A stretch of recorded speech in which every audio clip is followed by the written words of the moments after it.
চলো আজকে আমি তোমাদের দেখাবো আমি মাত্র 7 টাকা দিয়ে বাটি আইসক্রিম কিনে নিচ্ছি, তা আবার অরুণে।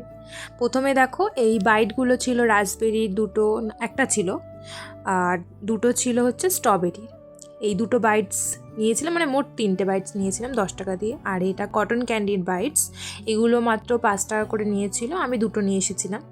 আর তারপরে দেখো রিচ ডার্ক চকলেটের আইসক্রিম, এটা মাত্র 8 টাকা নিয়েছে, যেখানে দোকানে আমরা 10 টাকা দিয়ে কিনে থাকি, এখানে মাত্র 8 টাকা নিয়েছে। তারপরে আরেকটা আছে, ওটা হচ্ছে ফ্রুটের বাটি আইসক্রিম, ওটা মাত্র 7 টাকা। দোকানে সাধারণত আমরা কি 10 টাকা করে কিনে থাকি, কিন্তু এখানে মাত্র 7 টাকা করে নিয়েছে। খেতে কিন্তু খুব টেস্টি ছিল আইসক্রিমগুলো। আমি এর আগে অরুণ আইসক্রিম খেয়েছি, কিন্তু দোকানে গিয়ে নতুন আইসক্রিমটা দেখলাম, বাটি আইসক্রিমটা খেতে কিন্তু খুব সুন্দর ছিল।